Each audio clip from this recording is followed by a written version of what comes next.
Zakir Hanım, siz Özbekistan'da Özbek mektebini bitirdiniz ve başta Özbek dilinde icat edip başladınız. Kırım Tatar dilini Kur'an'dan öğrendiniz mi ya da mahsus öğrenmeye gerek oldu?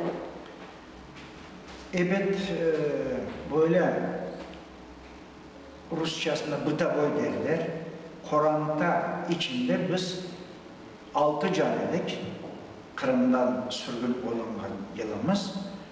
Benim babamın anası, öz anam ve 2 de kardeşim var idi babamla beraber 6 canedik. Ve onlarla çok yaşap olamadık. Bu sürgünlükün ilk yıllarında hastalıklar, sıtmalar ve açlıklar neticesinde benim kartanım da 2 kardeşim de vefat ettiler. Ve birkaç yıldan sonra anam da vefat etti. Biz tek babamla ikimiz kaldık. Ama ben o zamanda 10,5 yaşındaki bir balaydım. Evet, biz Kırım'da tekmil ana tilimizde lakırda etken insanlar idik.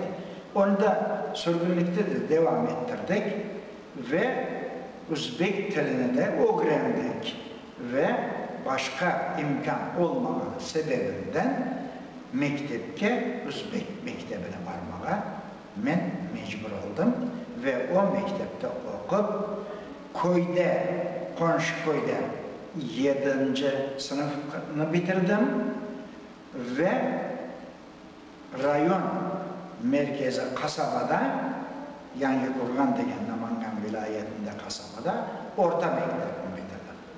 Ben evvelde edebiyatka tam mektepte okuyan vakitlerimde aveskar idim. 8-9. sınıflarda okuyan vaktimde rayon gazetasına, vilayet gazetasına, cumhuriyet gazetelerine haberler, levhalar yazıp yürüyordum Özbek dilinde.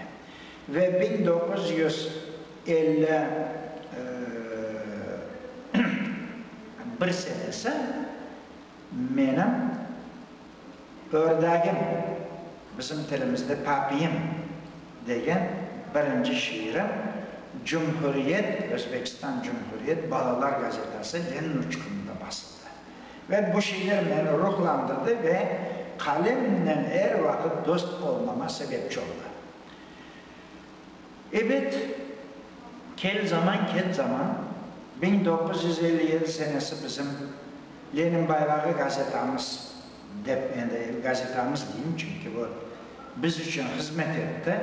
Bizge o gazete birinci mektebimiz oldu. Başladık ona yazmaya ve okumaya bu gazeteni. Ve evet, ben bilmegen edebi Kırım Tatar sözlerini özüm bir defter tutup lügat olarak onlardan faydalandım.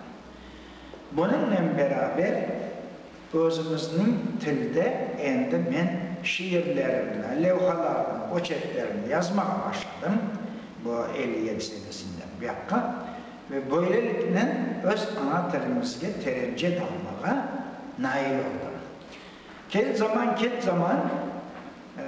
endi Lenin bayrağına gelip çalışmak kısmet olmadı ama 1983 senesinden 82 senesinden estağfurullah 82 senesinden Yıldız Mecmuası'na baş muharririnin mavunu olarak o yere işe davet olundum ve en istidatlı bizim belli yazıcımız rahmetli Şamil Aladin'in kolunda çalışmak bana nasip etti. Bu insan bana ana tilimizde, edebi ana tilimizde öğrenilme pek büyük hisse koştu. Bundan da gayrı Yıldız Mecmuası'na gelip yürüyen yazıcılarımız, şairlerimizden ben münasebetimle yaxşıladım ve onlarla beraberlikte çalışmaya hareket ettim. Bu cümleden benim birinci ustazlarım degen essemde bu akta yazgan edim. Reşit Murat, Eşref Şemizadelerle pek dostlaştım ve onlardan tilimizin zenginliğine, inceliklerini öğrendim. Yani böyle konuşup öğrendiniz. Evet. Ve ondan gayrı edebiyatını okuhandırısınız. Evet, endi vakti kitaplar çıkıp başlagandan sonra ana dilimizde kitaplarını okuduk ve o kitaplarını okuyatkan vakitte men anlamayan bediği, edebi sözlerine aslına sızıp çetine olanın lügatlarını ustazlarından sonra lügatlardan bakıp böyle öğrendim. İlham sizge ne veriyor? İlham ne verecek? Bana bugünkü günde 10'a yakın bedi, 30'a yakın dini kitaplarını neşir ettirdim. Bana bu işlerinin amelge geçmesine o sebepçi oldu. Bergen faydası bular. Zakir Ağa, siz çok memleketlerde oldunuz. Bunun hakkında biraz tarif ediniz. Qayerlerde oldunuz? Ne yerlerini daha çok beğendiniz? Bu sualingizge cevap olarak başından aytıp koyayım.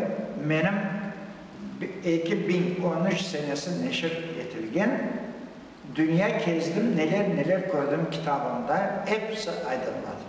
Evet, kalem sahibi nerede olsa olsun o yerdeki meraklı şeylerine, olup geçken sohbetlerine, özünden beraber yürüyen arkadaşları hakkında illa bir şeylerini yazmaya mecburdur. Şunun için ben her vakit yürüyen yollarında bu işlerini becerdim. Hangi memleketlerde olduğunuzu sorarsanız, ben Sovyetler devrinde Bulgaristan'la Romanya'da bulundum. Kırım'da avdet olganımızdan sonra özümün işim boyunca, ben evet bilesiniz, Yıldız Mecmuası'nda çalıştım, baş muharrir olarak. Kırım Müslümanları Müftüsü'nün mavini olarak çalıştım 1993 senesinden ta 2008 senesine kadar. Bana bu çalışmalarım neticesinde ben de vazife boyunca çeşitli memleketlerde çeşitli türlü dini konferansiyalarda, şiiriyet festivallerinde iştirak etmek bana da nasip etti. Şunun için ben bu memleketlerde olganında o memleketler hakkında sefer teessüratlarını yazmaya niyet etkiledim ve onlarını yazdım. Evvela bu teessüratlar gazetelerde, Yıldız Mecmuası'nda basıldı ve sonunda ben onları toplayıp güzel ettirip bir kitap şekline getirdim ve bu kitap 2013 senesi Ukrayna Yazıcıları Milli Birliği'nin Kırım Teşkilatı tarafından teşkil edilgen Şamil Aladin mükafatına nail etti beni. Endi qaysi memleketlerde daha oldum? En sonki Endonezya seferi. Endonezya'ya bargan vaktimizde yolda Singapur'da toxtadık. Bundan da gayrı demin de aytdım, Almanya ve Çad, Libya memleketlerinde de bulundum. İşte bu memleketlerden algan teessüratlarım hakkındaki sefer teessüratlarım bir kitap olarak dünya yüzünü gördü ve bunun ile ben halkımızga bu memleketlerini tanıtkanından memnunum. En beğendiğin yeriniz ne oldu Zakir Ağa? Bilesiniz mi? Dünya gezmek yaxşı, beğenilen yerler çok ama öz vatanından güzel yerini tapalmazsın. Şunun için Kırım'ımızdan güzel bir devlettir, memlekettir yoktur. Mına siz kitap yazasınız, Hidayet gazetesini çıkarasınız, müftiyatta vazifeleriniz var. Siz için en emniyetli nedir? Mına bu hepsi yapkan işlerinizden. Bilesiniz mi, ben Özbekistan'da yaşayan devrimde sürgünlükte halkımız için bir değerli bir hizmet yapalmağanım için çok öküne edim. Günlerinin birinde ustazım Reşit Murat'a, Reşit ağa, böyle men halkımıza hizmet etip olamayım da degenimde, o kişi bana böyle degenimdir rahmetli. Eğer Kırım'a gelirsin, varırsın Kırım'da bütün yapılmayan işlerini orada yaparsın ve halkımıza hizmette bulunursun degene de. Ve hakikaten de Kırım'a avdet olgan son Allah bana öyle bir imkan verdi ki bana men hem edebiyatla uğraşan hem de dini edebiyatımızı gayrıdan tiklev peşinde hareket eden. Hakikaten de şimdi bana bundan 20 sene evvel Hidayet gazetasını çıkargan bir insan men edem, hem muharriri, hem korrektörü, hem basmakhanelerge çapkalagan. Ama şimdi Allah'a binlerce şükürler olsun ki benim yanımda onlarga yakın yaşlar yardımcı oldular ve onlar şimdi bu gazetanı hazırlayırlar. Ben endi hakiki muharrir olarak çalışam. Zakir ağam, 80 yaşına kelip, siz daha böyle dürüst, faal çalışkan bir insansız. Bunun sırrı ne değil? Sizge ne kuvvet verir işinizde?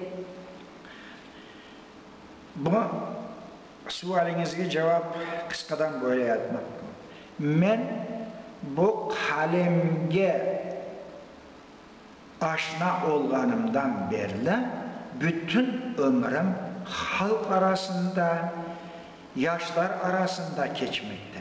Şunun için insanlarla görüşmek, onlarla sohbetleşmek, onların dertlerini paylaşmak men için yaşayışka daha da ziyade avesli doğra ve yaşamak için küreş alıp varmağa mecbur eder.